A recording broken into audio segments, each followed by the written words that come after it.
The Jamie Dyer Show. This week is a very special theatre company, Sleeping Trees Theatre Company, I believe. Is that your name? Yes, It is, That's yeah. us. Sleeping Trees. That is, yeah. If you'd like to introduce yourself. My name is James. Yeah, my name is John. My name is Josh. We go by the three J's that are Sleeping Trees Theatre. I see. And what kind of performance are you doing at the moment? We are currently touring a show called Not Treasure Island, which is a very, very loose adaptation of Treasure Island, which we've tried to devise from memory without reading it. You say loose, inaccurate. It's very, yeah.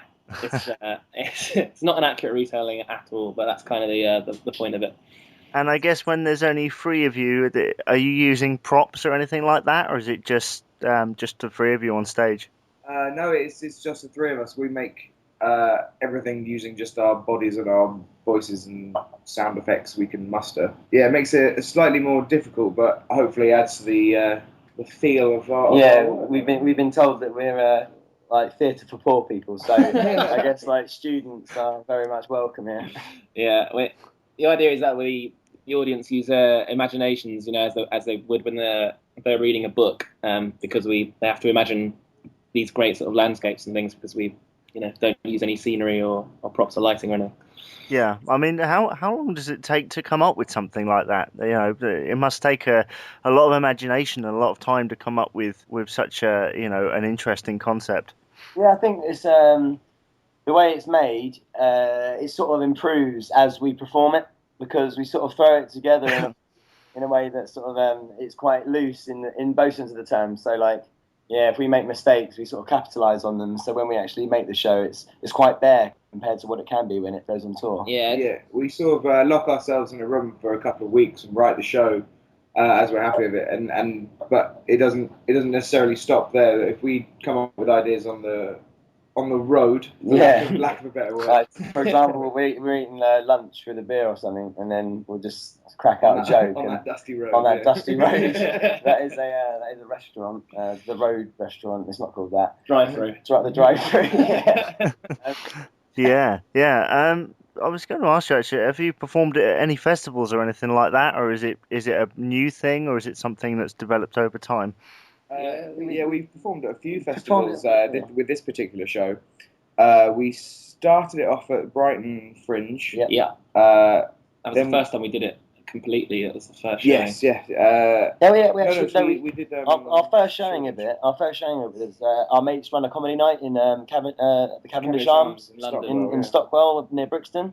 We'll give them a little shout out, the One-Eyed Men. Yeah, they sort of helped us put it in front of an audience for the first time. Then we went to Brighton for a week. Then the Edinburgh Fringe Festival and Dromos Festival. Dromos Festival. Yeah, that's we've done a couple. Yeah, we've performed the show now. What, about 50 times? At least. Yeah. And we're touring nationally with it beginning of next year. So yeah, I mean, I read somewhere you got nominated for an award or something for your performance. Yeah. We did, Edinburgh. The one just gone, we got nominated by Total Theatre for an Emerging Artists Award, which was a shock. Which was lovely. Yeah, we weren't expecting that at all, really, because we're sort of kind of on the fence between sort of comedy and theatre, so you never quite know how that's going to go down, especially with a theatre crowd. We were like, really chuffed. Yeah. Yeah, I mean, how did you guys meet? Was there anyone else in Sleeping Trees Theatre, or was it just has it just been you three all the time? Well, I think we've got to give credit to Bootworks here, really. Like, our friends in Bootworks Theatre Company, they sort of in the really, really rough stages, we sort of only show it to them to get an outside eye, because obviously it can be quite like immersive in your own thoughts sometimes when it's just three of you locked in a room. But then, we've got a producer, Alex Carter, who's recently joined us, and Ryan Stagg, who's acting as our educational manager at the moment. Yeah, with regards to how we met, I mean, we knew each other from before where we went to Chichester University. But interestingly, the first show we made was part of a module there, and it was us three, and was she Polish? She was Polish. It was a Polish girl. I've still got a number. Anishka, yeah. She didn't speak very much English, and she was on the course for about 4 weeks or so, and then she stopped turning up. I think she was going to have a baby. Oh yeah, Jack. So we just carried on as a 3, and then from there we kind of like actually enjoyed working together, and people seemed to enjoy it. So we were like, yeah, all right, let's keep doing it. So yeah, that baby essentially formed our company. Yes, thank you, the Polish baby. I'd love to know it's his or her name. It isn't an it anymore. It's probably It's a eunuch. It's just a little unit. Yeah, that kid must be 3 or 4. It's not well. Yeah. No, I was going to say actually, I'm an ex-student of Chichester University, and I've been to see a few performances. Has what you've seen from other people kind of shaped the way that you work? Because obviously different people have different ways of doing things, and a lot of things we see inspire us in different ways, but not in the sense of I'd like to do it like that. But more often it's not. It's just us going.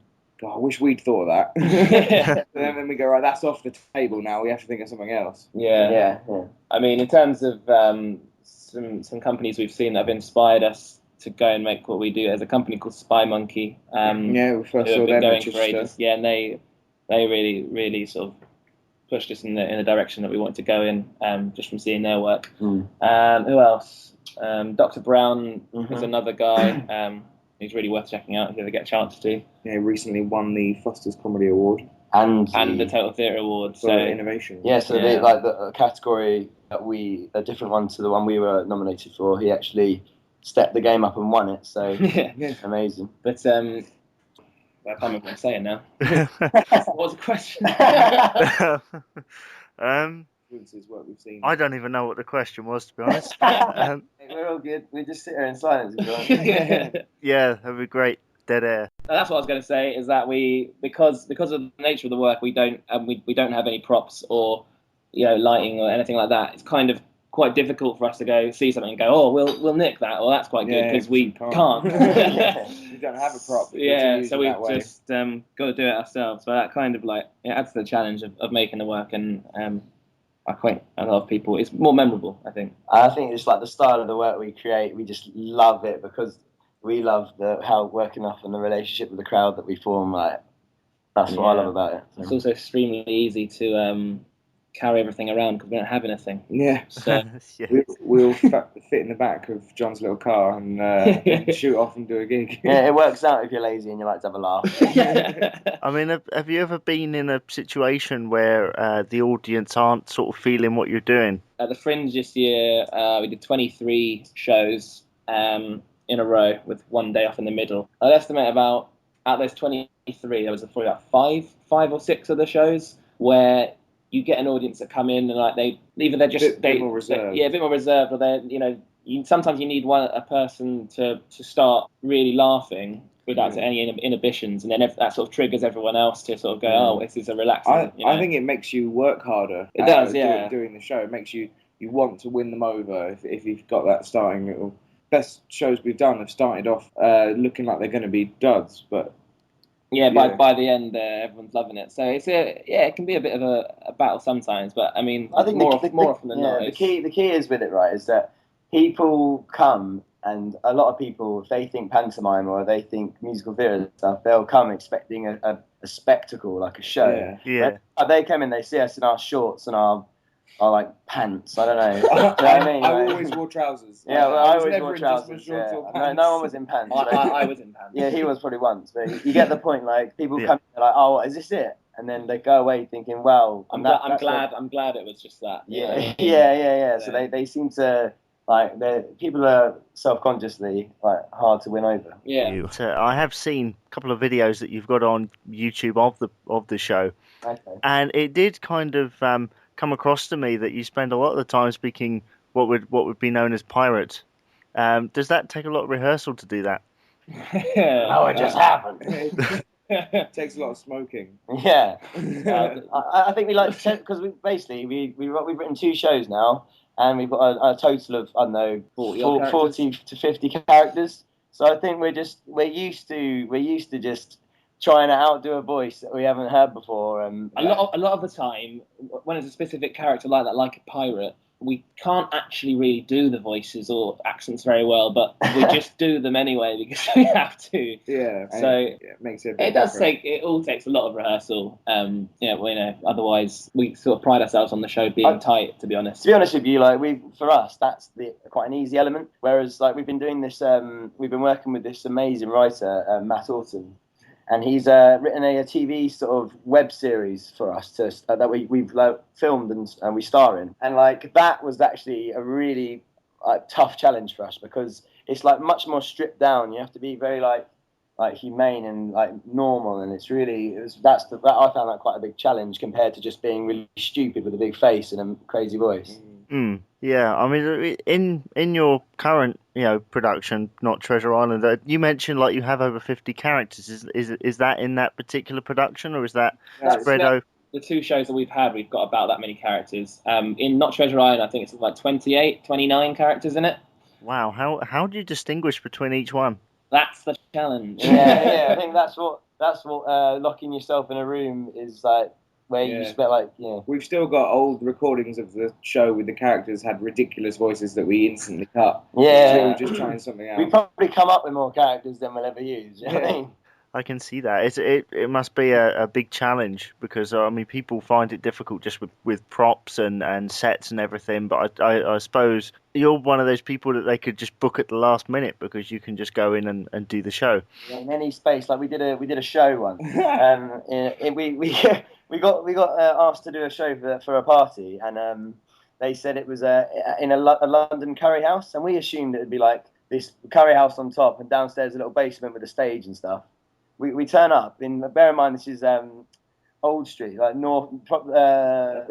Lane. Sorry, so a massive populated sort of area in London, and you get there, and we walk into a packed curry house with no stage, and we have to go in front of the toilets after getting stuffed because we've eaten a full curry. Yeah. We have to go to the back in front of the toilets, move the chairs and tables, and then do the show to loads of people. So while we were doing the show, we had customers in the restaurant coming. They had to get the only toilet in the restaurant was the one we were performing in front of. So we had people coming through the performance. Get to the toilet and back again, and we're sort of trying to work them into the show. And they just, that's probably the most bizarre place. But yeah, you're right. I think that's why our producer enjoys working with us because she can just book us anywhere. There's no hassle for there's no tech. We'll only perform in curry houses now. No, it's very interactive approach. It's interesting. I really do need to come and see your show. Yeah, well, we're in the process of getting a website sorted. That's what Ryan's doing. When's the next time we're doing it? Is in Hastings, is it? Yeah, we got our next gig is on the 16th November. of The November. 16th. Yeah, on a Friday. The Hastings Storytelling Festival. I think we're on about 4. On about 4. So yeah, you can. I don't know how. That's a bit of a way in it, Hastings. Yeah, no, it is. I don't know how we're going to get there. That's really good. Last question, really. How about obviously you say you've adapted it from the story of Treasure Island. How do you go about doing that? We start as a starting point. We read these shows we're doing at the moment are based on books we read when we were children. So what we do is we write down every bit of information we can remember from the actual story collectively, and that's usually not very much because I last read it about when I was 8 or 9. I don't think I've never read it. Okay, you've never read it. So it's sort of left over a small piece of paper with about 6 points on it. Sort of equate to about 2 or 3 minutes of material, and then we have to make all of the rest up to fill it, which is why it's predominantly an original story, but with a sort of starting. So we're just stealing people's popular names. We're sort of nicking the name and then changing it around. But yeah, it works. I think as a sort of point of departure and a sort of stimulus, it's really useful. Especially as we're still sort of very early on in the company's existence. Really. We're not precious with the stories. If we feel like it might go in a different direction, if we do this, we'll take it in a different direction. Yeah, no, that's really interesting. It's good to see someone actually taking the old story and perhaps putting it for a new audience. How long does it run for? An hour. About an hour. It depends how comfortable we are with the venue, because if we know we're allowed to push it, I think some of our shows could probably touch about an hour and 20. You know? Yeah, no, it should and usually does run at an hour. We like to build them at like 45 minutes, just to keep people like snappy, short and sweet sort of thing. But it always seems to. There's always points where we sort of go off on improvisational sort of tangents that can go on a little bit if the audience are enjoying it. So that's why it can sometimes touch a bit over. But I think anything over an hour is just people get a bit fidgety. So I guess also are you all three of you on the stage all the time, or did one go off for a coffee break or something, or does it? No, we're on it all the time. I had a brief moment in the last show where I had about a minute off stage. That used to be my breathing point. Keep a little glass of water at the side, but now I've got More it. like a glass of water. Thanks, man. I'm trying to appear professional. we again, it's become sort of a trait of the company to have all three of us on stage all the time. So we have to sort of, if it's a 2-person scene, the third person has to sort of play an object in the room, or because they've got to stay on stage. It's another little challenge we like to give ourselves. But Yeah. So you mean it's like the school play when they used to say you have to be a tree? Yes. That kind of thing. I've actually played a tree on the did, first show. cracking. So there you go. We've covered everything. Yeah. Well, no, thank you very much, guys, for talking to me from Sleeping Trees Theatre. It was very good to hear about it. I'd heard a lot about your show from my partner, and I thought I should talk to you and get a little bit more info on it, because obviously I studied media production, so it's not usually my path that I cross. Well, that's the thing, mate. Like we like to make shows that people don't go. It's not for like a theatre audience. We like to sort of use the fact that it's accessible to everyone, and that makes it more enjoyable for us, because we've got sort of like-minded people sort of having a good time. Yeah. Yeah. Well, thank you very much, guys. Thank you. Pleasure. Yeah. Cheers. All right. Have a good day. Adios. See you later. The Jamie Dyer Show.